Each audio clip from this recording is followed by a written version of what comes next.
عبد المطلب اٹھے اور گھر گئے اور محبوب خدا کو اپنے ہاتھوں پر اٹھا کر لے آئے۔ جناب عبد المطلب فرماتے ہیں ذرا میرے پوتے کو دیکھو تو صحیح، کائنات میں اس جیسا ہنسی کوئی نظر آتا ہے تمہیں؟ جو خود اتنا ہنسی ہے اس کا نام بھی تو حسین اور الگ ہونا چاہیے نا۔ جس گھر میں محبوب خدا کے پسینے والی وہ شیشی رکھی ہوئی تھی اس گھر کا نام ہی مطیبین رکھ دیا۔ کیا معنی ہے کہ یہ گھر خوشبو والوں کا گھر ہے۔ یہ محبوب خدا نے کمال جملہ ارشاد فرمایا اے رکانہ مجھے تیری بکریوں کی ضرورت نہیں ہے، میں نہیں چاہتا کہ تیرا یہ جسم جہنم کا ایندھن بنے، تو بروز قیامت جہنم کے اندر جائے۔ اے رکانہ میں چاہتا ہوں کہ تو بکریوں کو چھوڑ دے اور بکریوں کو چھوڑ کر تو میرا کلمہ پڑھ کے دار اسلام میں داخل ہو جا۔ حضور کی ذات سراپا معجزہ ہے۔ کیسے معجزہ ہے؟ طبرانی اوسط میں ابن عساکر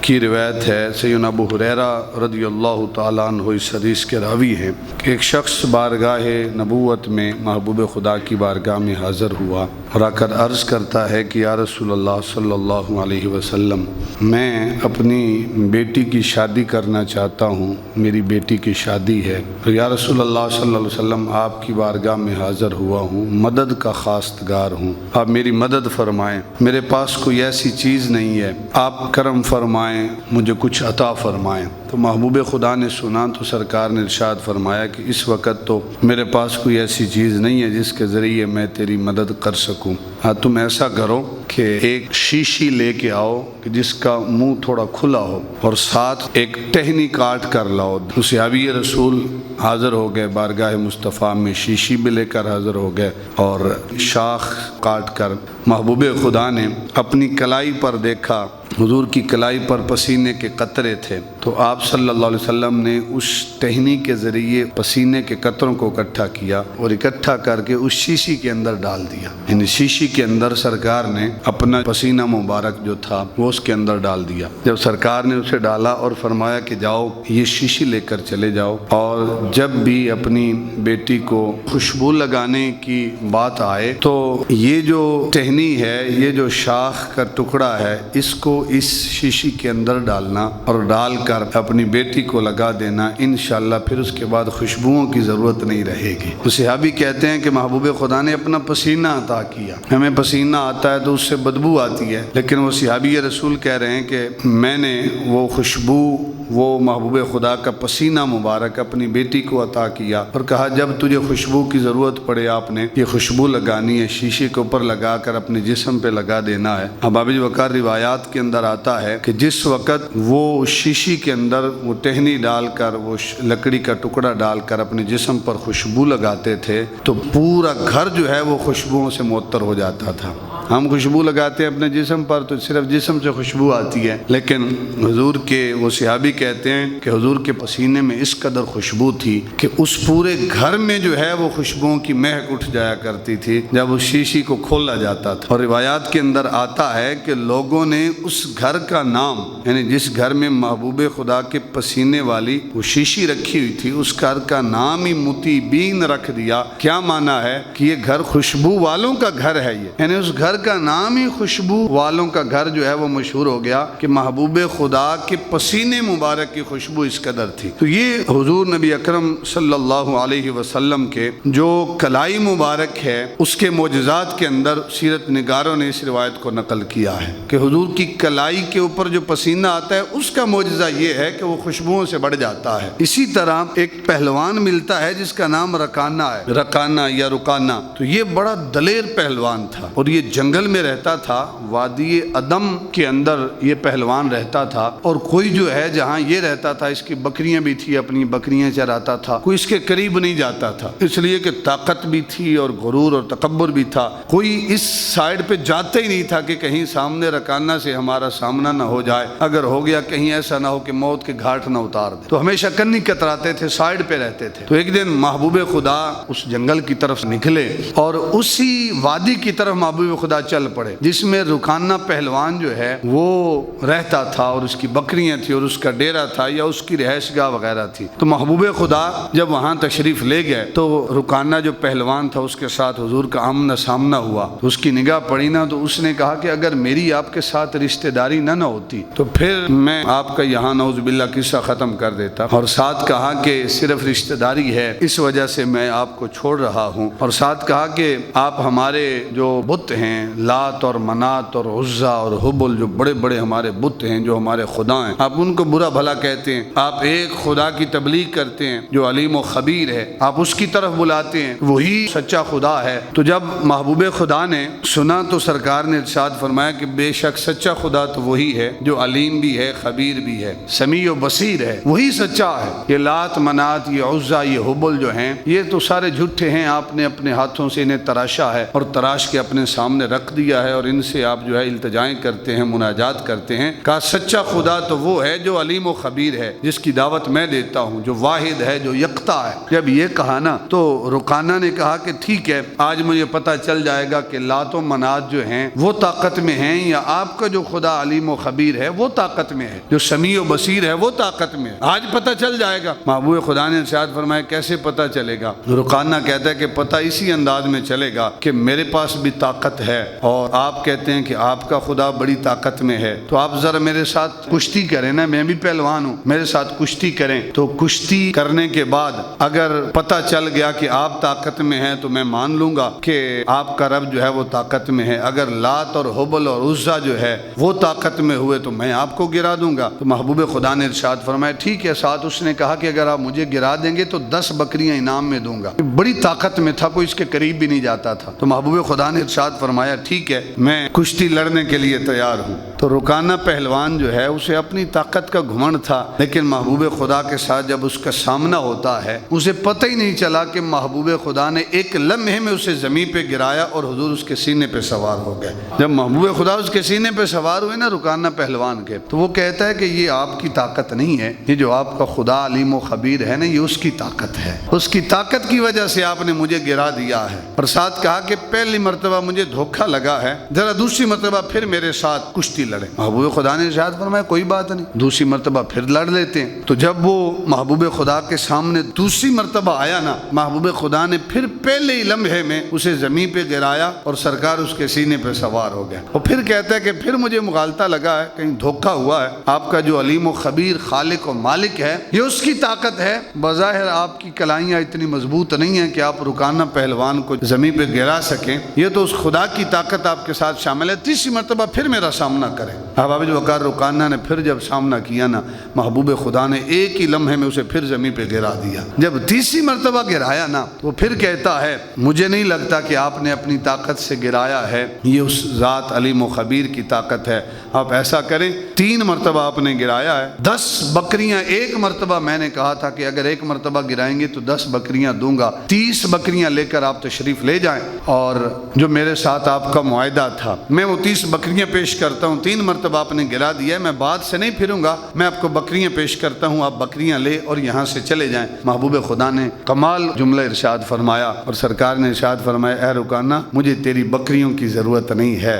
بہتر ہے کہ یہ جو تیرا خوبصورت بدن ہے اللہ نے تجھے طاقت سے نوازا ہے، تو پہلوانی کرتا ہے، کمال کی اللہ نے تجھے طاقت سے نوازا ہے، بہتر ہے، میں نہیں چاہتا کہ تیرا یہ جسم جہنم کا ایندھن بنے، تو بروز قیامت جہنم کے اندر جائے، اے رکانہ میں چاہتا ہوں کہ تو بکریوں کو چھوڑ دے اور بکریوں کو چھوڑ کر تو میرا کلمہ پڑھ کے دائرہ اسلام میں داخل ہو جا، مجھے بکریوں کی ضرورت نہیں ہے، تو اگر دائرہ اسلام میں داخل ہوگا کلمہ پڑھ کے تو مجھے زیادہ خوشی ہوگی۔ یعنی محبوب خدا کا انداز یہ ہے کہ لوگوں کو کھینچ کر جہنم سے نکال کر جنت میں داخل کر رہے ہیں۔ حضور اتنا خوش ہوتے ہیں، دنیا کے مال سے خوش نہیں ہوتے، حضور اس بات پر خوش ہوتے ہیں کہ کوئی بندہ کلمہ پڑھ کر دائرہ اسلام میں داخل ہو جائے۔ کہا رکانہ مجھے تیرے مال کی ضرورت نہیں ہے، تیری بکریوں کی ضرورت نہیں ہے، اگر تو کلمہ پڑھ کے دائرہ اسلام میں داخل ہو جائے تو مجھے اس سے زیادہ خوشی ہوگی۔ بکریوں سے اتنی خوشی نہیں ہوگی۔ احباب جو وقار رقانہ نے کہا بھئی میں کیسے آپ کا کلمہ پڑھ کے دائرہ اسلام میں داخل ہو جاؤں، لوگوں کو پتہ چلے گا، وہ کہیں گے کہ رقانہ جو ہے وہ بزدل نکلا ہے اور مسلمانوں کے نبی کا مقابلہ نہیں کر سکا، میں کیا جواب دوں گا؟ اس لیے آپ نے بکریاں لینی ہیں تو لے جائیں، میں کلمہ نہیں پڑھوں گا۔ لیکن ساتھ اس نے کہا اچھا ایک اور شرط ہے کہ آپ اگر مجھے کوئی نشانی دکھائیں، کوئی معجزہ دکھائیں نا، تو پھر شاید میں کلمہ پڑھ کے دائرہ اسلام میں داخل ہو جاؤں۔ محبوب خدا نے ارشاد فرمایا ٹھیک ہے، آپ کیسی نشانی چاہتے ہیں؟ جیسی نشانی آپ چاہتے ہیں میں ویسی نشانی پیش کرنے کے لیے تیار ہوں، جو نشانی آپ چاہتے ہیں، لیکن شرط ہے کہ آپ نے کلمہ پڑھنا ہے۔ رکانہ کہتا ہے کہ یا رسول اللہ میں کلمہ پڑھوں گا لیکن پہلے نشانی دکھائیں۔ کہا کہ نشانی کیا دکھاؤں؟ یا رسول اللہ وہ جو سامنے درخت ہے، بیری کا درخت ہے، بڑی لمبی اس کی شاخیں ہر طرف پھیلی ہوئی ہیں، یا رسول اللہ اگر وہ درخت چلتے ہوئے آپ کے قدموں میں حاضر ہو جائے نا جی، درخت کو ایک جگہ سے دوسری جگہ نہیں نہ چلتا، ایک جگہ ہی ٹکا رہتا ہے، اس کے اندر حرکت نہیں، قدم نہیں، پاؤں نہیں ہے، جڑیں زمین کے اندر دھنسی ہیں، جڑوں کو کیسے اکھیڑ سکتا ہے؟ رکانہ کہتا ہے کہ اے اللہ کے نبی اگر وہ جو بیری کا درخت اتنا بڑا درخت ہے، اگر وہ چل کر آپ کے قدموں میں حاضر ہو جائے نا تو رکانہ کلمہ پڑھ کر دائرہ اسلام میں داخل ہو جائے گا۔ احباب جو وقار روایات کے اندر آتا ہے کہ محبوب خدا نے اس بیری کی طرف اشارہ کیا، انگلی کا اشارہ کیا اور زبان حال سے ارشاد فرمایا اقبلی باذن اللہ، فرمایا کہ اللہ کے اذن سے میری طرف آ جاؤ، میری بارگاہ میں حاضر ہو جاؤ۔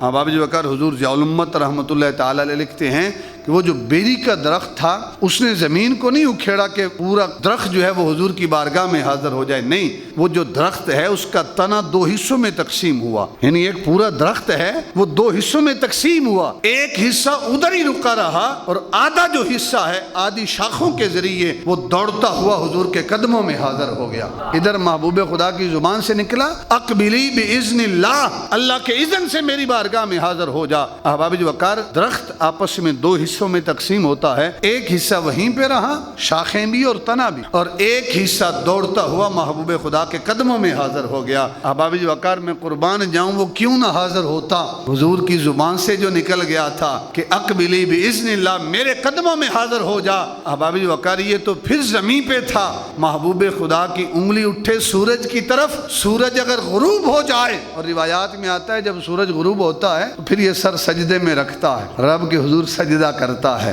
احباب جو وقار جب غروب ہو گیا تھا، مولا کائنات کی نماز عصر رہ گئی تھی، اور کس انداز میں وادی صحابہ ہے، محبوب خدا نے مولا کائنات کی جھولی میں سر رکھا ہے، ادھر سورج غروب ہو رہا ہے، ادھر نماز مولا کائنات کی قضا ہو رہی ہے۔ پھر کہا کہ اگر جگاؤں گا تو حضور کی آرام میں خلل واقع ہوگا، نماز قضا ہوتی ہے تو ہو جائے، حضور کے صدقے نمازیں ملی ہیں، جس کے صدقے قضا ہو رہی ہے وہی دوبارہ ادا بھی کروا دے گا۔ سورج غروب ہو گیا، احباب جو وقار مولا کائنات کی آنکھوں سے آنسو کا قطرہ ٹپکا، وہ دعا کے مکھڑے پہ پڑا۔ سرکار نے فرمایا علی کیوں روتے ہو؟ فرمایا آج تک نماز نہیں قضا ہوئی، یا رسول اللہ آج قضا ہوئی ہے تو آنکھوں سے آنسو کے قطرے آ گئے۔ مولا کائنات کا نام لینا آسان ہے لیکن وہ کردار زندہ کرنا بڑا مشکل ہے، یعنی ادھر نماز قضا ہوئی تو آنکھ سے آنسو کا قطرہ ٹپکا ہے، ادھر خود کو کہتا ہے کہ میں علی کا ملنگ ہوں لیکن نماز کی فکر ہی کوئی نہیں۔ بھائی کیسا تو ملنگ ہے، کیسا محب اہل بیت ہے تو، کیسا مولا کائنات کا محب ہے، تجھے نمازوں کی فکر ہی کوئی نہیں، ان کی تو نماز قضا ہو آنکھوں سے آنسو بہیں۔ محبوب خدا کی آنکھ کھلی تو فرمایا علی کیوں روتے ہو؟ یا رسول اللہ نماز قضا ہو گئی، آج تک نہیں ہوئی، آج قضا ہوئی ہے تو آنکھ سے آنسو کا قطرہ ٹپکا ہے۔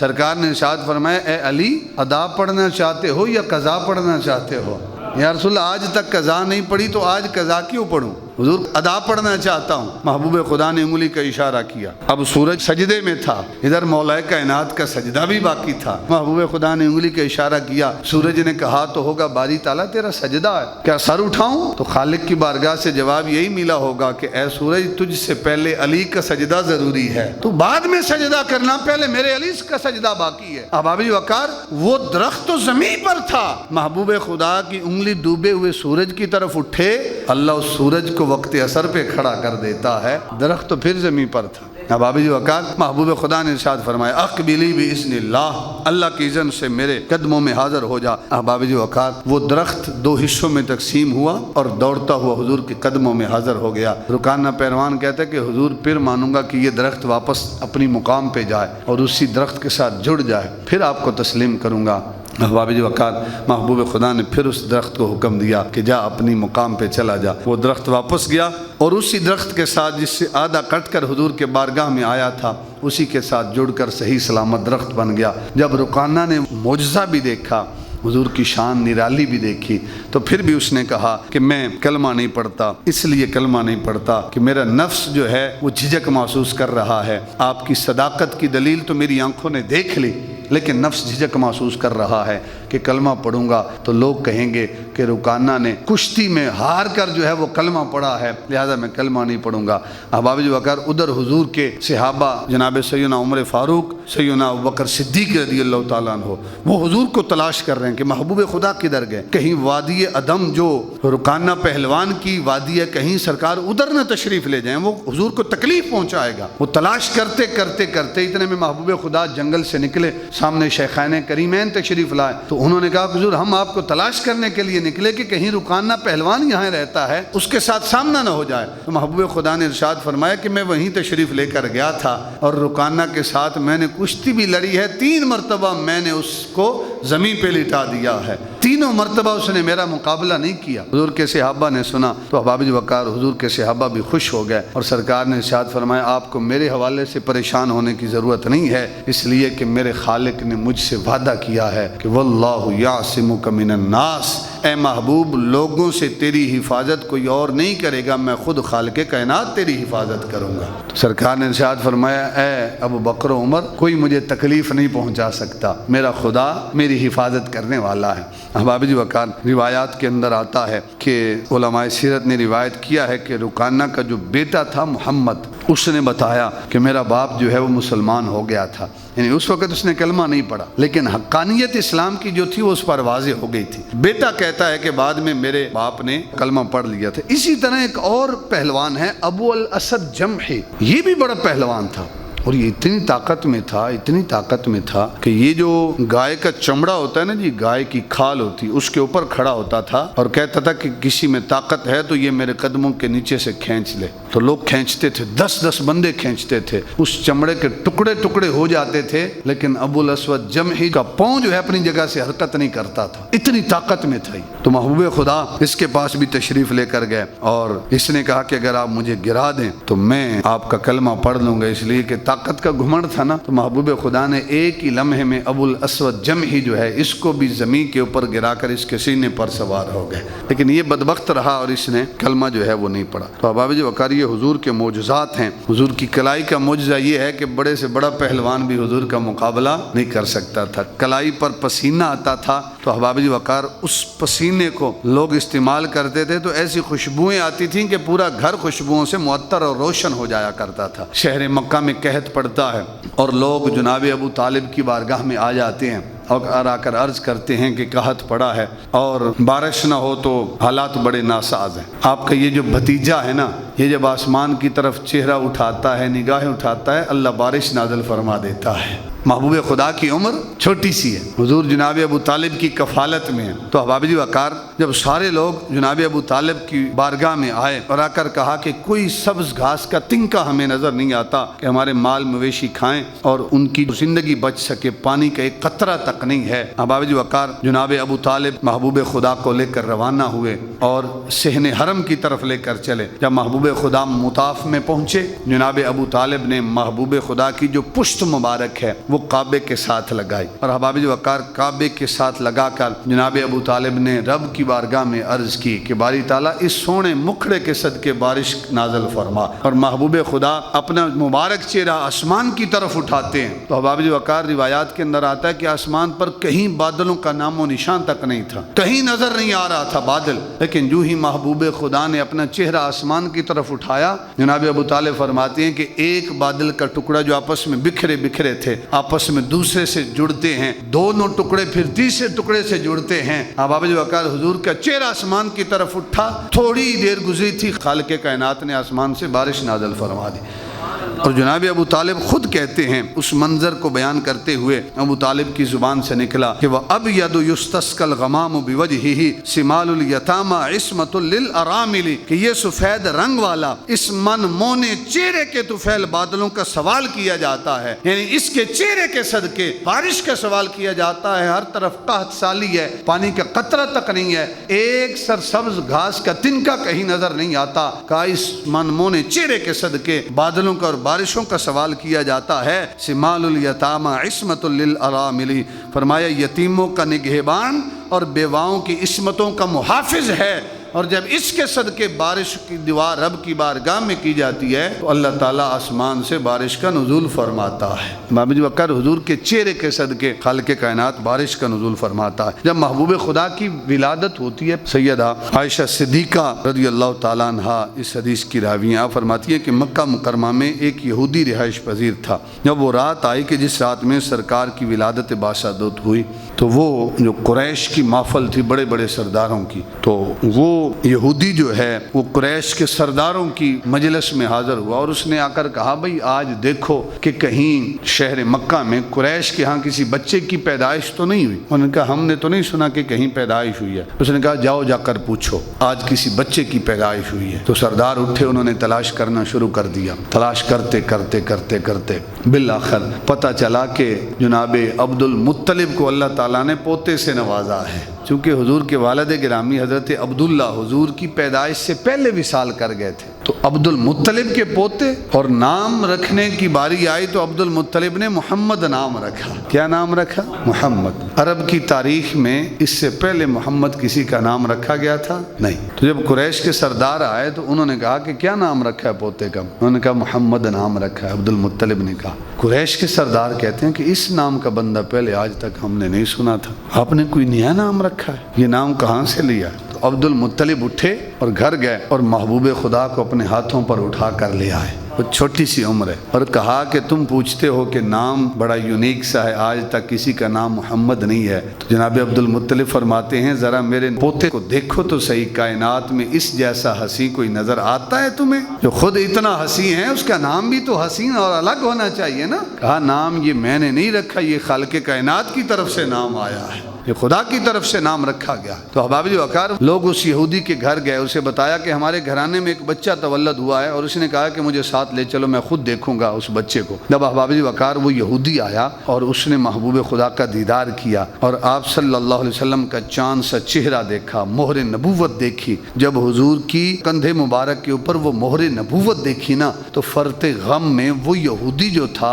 وہ بے ہوش ہو کر زمین پہ گر پڑتا ہے۔ جب زمین پہ گرا اسے ہوش آئی تو لوگوں نے کہا بھی تجھے کیا ہو گیا ہے؟ اس نے کہا لوگوں بنی اسرائیل سے آج نبوت خارج ہو گئی ہے، اللہ تعالیٰ نے آج بنو اسماعیل کو نبوت سے سرفراز کیا ہے۔ پہلے بنی اسرائیل میں نبوت چلی آ رہی تھی، ابراہیم علیہ السلام کی جو اولاد ہے، اسحاق علیہ السلام کی جو اولاد ہے، آج اللہ تعالیٰ نے اس نبوت کو بنو اسماعیل میں کر دیا ہے، اور یہ وہ نبی ہے جو تمام کائنات کا تاجدار ہوگا، جو امام الانبیاء ہوگا، جو خاتم المرسلین ہوگا، یہ وہ نبی ہے۔ اور آج بنی اسرائیل سے نبوت نکل کر رخصت ہو گئی ہے اور بنو اسماعیل میں نبوت داخل ہو گئی ہے۔ اسی قریش کے سرداروں میں حشام بن مغیرہ، ولید بن مغیرہ، عتبہ بن ربیعہ جیسے بڑے بڑے دشمنان اسلام تھے، لیکن خالق کائنات نے اپنے محبوب کی حفاظت ان دشمنان اسلام سے کی۔ کیسے کی وہ روایت میں پہلے آپ لوگوں سے بیان کر چکا ہوں۔ تو احباب وقار محبوب خدا کے جو معجزات ہیں بے شمار ہیں۔ بہقی نے ابی امامہ سے روایت کیا ہے کہ جنگ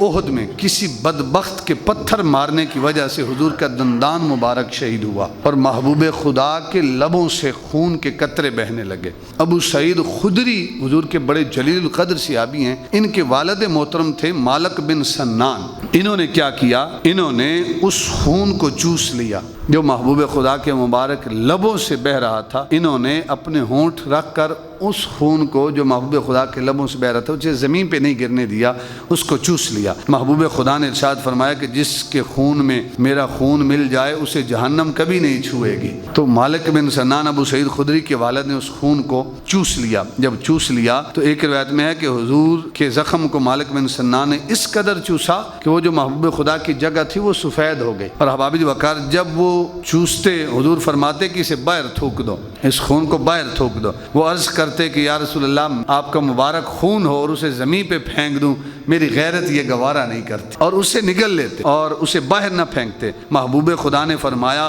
کہ جو چاہتا ہے کہ دنیا میں چلتا پھرتا جنتی دیکھ لے، وہ ابو سعید خدری کے والد مبارک کی زیارت کر لے۔ اس نے میرا خون چوسا ہے، یہ دنیا میں چلتا پھرتا جنتی ہے۔ تو احباب وقار، حضور کے خون مبارک کا اثر یہ ہے کہ جو حضور کا مبارک خون چوستا ہے، اللہ کے محبوب گارنٹی دیتے ہیں کہ دنیا میں چلتا پھرتا اگر جنتی دیکھنا ہے تو یہ چلتا پھرتا جنتی ہے۔ احباب وقار، اسی سے ملتی جلتی دوسری روایت ہے، بزاز، طبرانی، حاکم، بہقی اور ابو نعیم نے حضرت عبداللہ بن زبیر سے اس روایت کو نقل کیا ہے کہ رحمت عالم نے پچھنے لگوائے، جو خون مبارک نکلا وہ سرکار نے مجھے عطا فرمایا اور ارشاد فرمایا کہ اذهب یا عبداللہ وغیبہ، اس خون کو لے جا اور کہیں ایسی جگہ میں اس کو چھپا دے کہ جو لوگوں کی نظروں سے اوجھل ہو، کسی کو نظر نہ آئے۔ یا رسول اللہ میں اس خون کو پی گیا ہوں تاکہ لوگوں کی نگاہیں اس خون کو دیکھ نہ سکیں، میں نے اس انداز میں اس خون کو چھپایا ہے۔ احباب وقار، جب محبوب خدا نے سنا تو سرکار نے ارشاد فرمایا کہ جس خون میں میرا خون شامل ہو جائے پھر اس خون کو جہنم کی آگ کبھی چھو نہیں سکتی ہے۔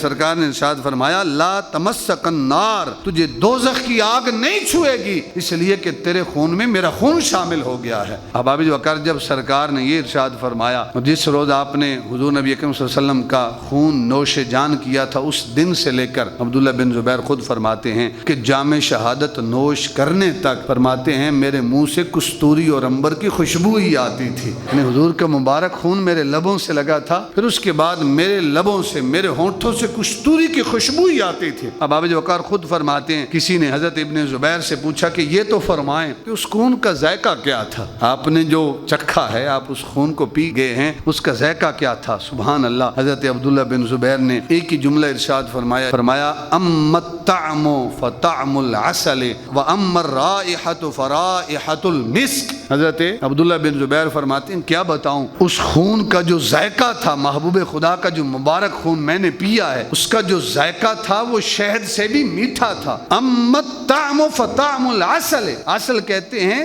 شہد کو، کہا جو ذائقہ تھا وہ شہد سے بھی زیادہ میٹھا تھا۔ واما الرائحة فرائحة المسک، رائحہ کہتے ہیں خوشبو کو، اور کہا جہاں تک خوشبو کی بات ہے، محبوب خدا کے مبارک خون کی جو خوشبو ہے وہ کستوری و مشک سے بھی زیادہ خوشبودار تھی۔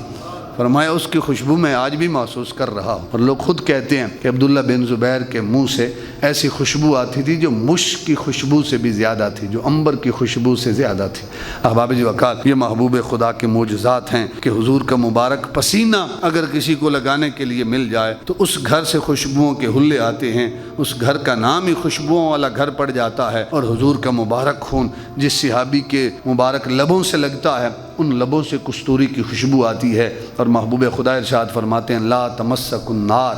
کہ تو نے میرے مبارک خون کو پی لیا ہے، اب جہنم کی آگ تیرا کچھ بگاڑ نہیں سکتی۔ احباب وقار، جو ویسے پی لے اس پر جہنم کی آگ حرام ہے۔ جو حسنین کریمین حضور کے خون کا حصہ ہے، جو حضور کی پشت پر سوار ہوتے رہے، جو سید کائنات، جو حضور کے خون کا حصہ ہے، حضور کے جگر کا ٹکڑا ہے، جو ان کے ایمان کے بارے میں ان کے حوالے سے ہلکا سا بھی شک کرے گا وہ بندہ خود دائرہ اسلام سے خارج ہے۔ خالق کائنات محبوب خدا کی جو حقیقی شان ہے، حضور کے جو معجزات ہیں، ہمیں سمجھنے کی توفیق عطا فرمائے۔ وما علینا الا البلاغ المبین۔